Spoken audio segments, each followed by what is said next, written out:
All right, welcome to the deep dive.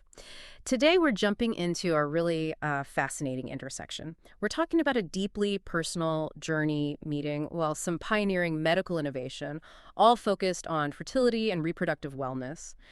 We're going to be unpacking insights from excerpts of a feature by NY Top Docs. It's about an individual named Mike Berkley, and our mission really is to understand how his own experience led to this unique, integrated approach to fertility care.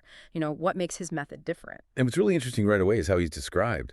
The source calls him the first acupuncturist in the U.S. to specialize only in fertility.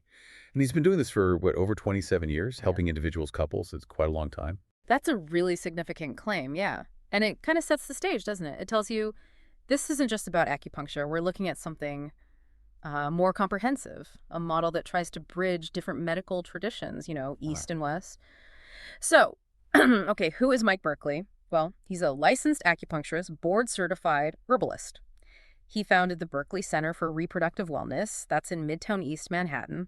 But what really grabs me is the origin story. How his path into this field started with his own struggle, him and his wife, Nancy, trying to start a family. Right. It's the classic necessity is the mother of invention kind of thing. So Nancy decided she wanted to try acupuncture and herbal treatments. And Mike apparently was pretty skeptical at first. Like, he didn't really buy into it. Yeah. But, he watched her, saw what was happening, and, well, eventually he agreed to try it himself. Reluctantly, maybe. Huh. Yeah, it's funny how that works, isn't it? The guy who becomes a pioneer starts out as a doubter. We've all been there, I think. And then the turning point. This is pretty amazing. Within just 3 months of both of them doing the treatment they conceived, Yeah. and their son is now, grown up, healthy, successful, just incredible. Yeah. And it wasn't just a nice story for them. It completely changed his direction, that experience. It led him straight to enroll at the Pacific College of Oriental Medicine in New York. He put in 4 years studying acupuncture, then another 2 focused just on herbal medicine, all because he'd been through it. Yeah. He wanted to help others facing that same, often isolating infertility struggle. You can really feel how that personal understanding must shape everything he does. Yeah. Because he didn't stop with the traditional training, did he? He then deliberately studied Western fertility medicine. Right.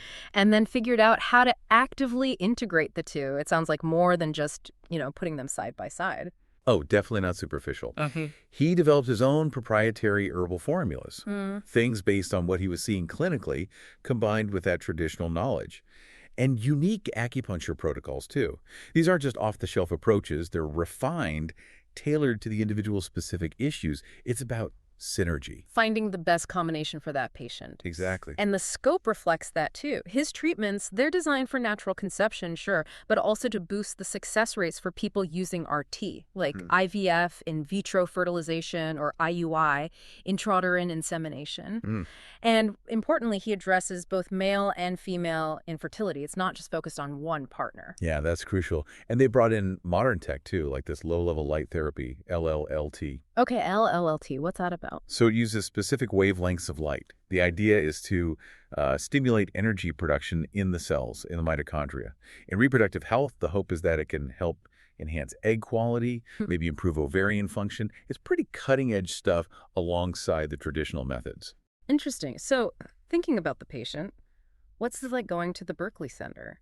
The description emphasizes really individualized care.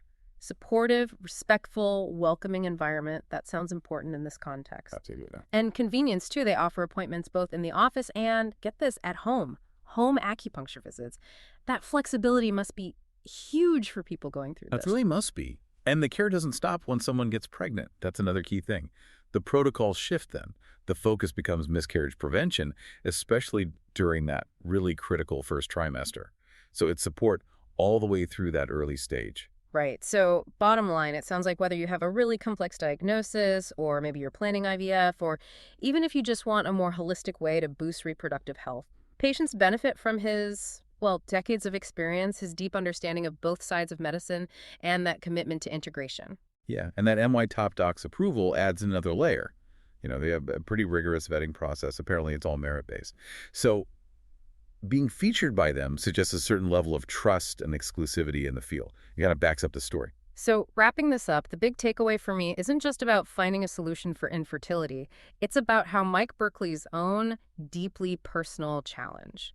It actually became the engine for this groundbreaking, patient focused approach. It sort of challenges how we often think about medicine in silos, right? It really does. It shows the power of blending that traditional wisdom with modern science for a more holistic view of wellness, especially in areas like fertility where, patience and that comprehensive individual support are just so incredibly vital to finding answers beyond the usual boxes. Which leaves us with something to think about, doesn't it? What does it really mean for the future of healthcare? When someone's personal lived experience combines with diverse medical traditions like this, to create something so unique, so empathetic, and apparently effective for a major life challenge like fertility. And maybe prompting you, the listener, to think, how could understanding these kinds of integrative practices maybe broaden your own perspective on health and wellness? Could it open up different pathways for you?